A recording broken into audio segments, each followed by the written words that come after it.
এটাকে দেখে কি মনে হচ্ছে? হাত পাখা? তাই তো, একেবারেই নয়। এটা হচ্ছে অ্যান্টেনা। এই অ্যান্টেনার সাহায্যে টিভিতে ডিশ বা কেবল ছাড়াই দেখা যাবে এক ঝাঁক ঝাঁ চকচকে চ্যানেল, তাও আবার সম্পূর্ণ বিনামূল্যে। এটা ইনডোর অ্যান্টেনা, তাই ঘরের বাইরে ইনস্টল করার কোনো দরকার নেই।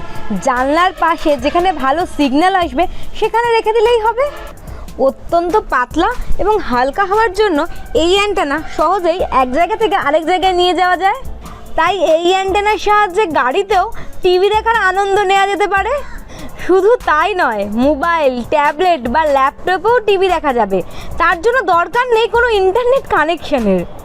আগে গোটা দুয়েক চ্যানেল দেখার জন্য ইনস্টল করতে হতো বিশাল লম্বা অ্যান্টেনা।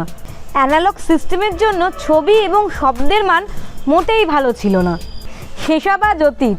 অ্যানালগের জায়গায় এসে গেছে ডিজিটাল সিস্টেম, যার পোশাকি নাম DVB-T2। কেবল টিভি বা ডিশের মতো এতে দরকার নেই কোনো সেট টপ বক্সের, যদি কিনা টিভিতে ইনস্টল করা থাকে ডিজিটাল টিউনার। আজকাল অধিকাংশ মডার্ন টিভিতেই DVB-T2 ডিকোডার ইনস্টল করা থাকে। সোনি ভিউ কোম্পানির মতো ইন্টিগ্রেটেড ডিজিটাল টিভিতে এই ডিকোডার ইনস্টল করা থাকে। টিভির সেটিংস অপশনে গিয়ে চেক করলেই বুঝতে পারবে তোমাদের টিভিতে ডিজিটাল টিউনার ইনস্টল করা আছে কিনা। না থাকলে DVB-T2 compliant set top box কিনলেই হবে। আবার মোবাইল, ট্যাবলেট বা ল্যাপটপে টিভি দেখার জন্য দরকার DVB-T2 ডঙ্গল। টিভি দেখার জন্য মাস গেলে মোটা অঙ্কের টাকা আর গুনতে হবে না। এই অ্যান্টেনার দামেও সস্তা, আবার নিজেও বানানো যায়। পরবর্তী কোনো ভিডিওতে দেখাবো কিভাবে বানাতে হয় এই ডিজিটাল ইনডোর অ্যান্টেনা। টিভি থেকে ট্রান্সমিটারের দূরত্ব বেশি হলে দরকার হবে বুস্টারের। ট্রান্সমিটার থেকে 80 কিলোমিটার পর্যন্ত এই অ্যান্টেনা দারুণ কাজ করে। এই হলো অ্যান্টেনার বুস্টার। USB পাওয়ারের সাহায্যে এটা চলে।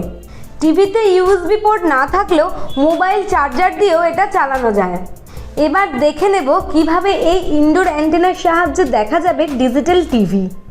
এই সোনি টিভিতে DVB-T2 ডিকোডার ইনবিল্ড আছে। অ্যান্টেনার সঙ্গে বুস্টার কানেক্ট করা আছে। বুস্টারের আউটপুট টিভির অ্যান্টেনা এনে কানেক্ট করতে হবে। বুস্টার থেকে আসা USB কানেক্টর টিভির USB পোর্টে লাগিয়ে দিচ্ছি। অ্যান্টেনা জানলার কাছাকাছি রাখবো।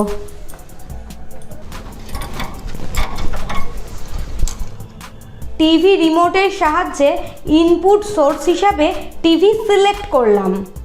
রিমোটের হোম বাটন প্রেস করে সেটিংসে চলে যাব। এবার ডিজিটাল সেটআপ সিলেক্ট করলাম।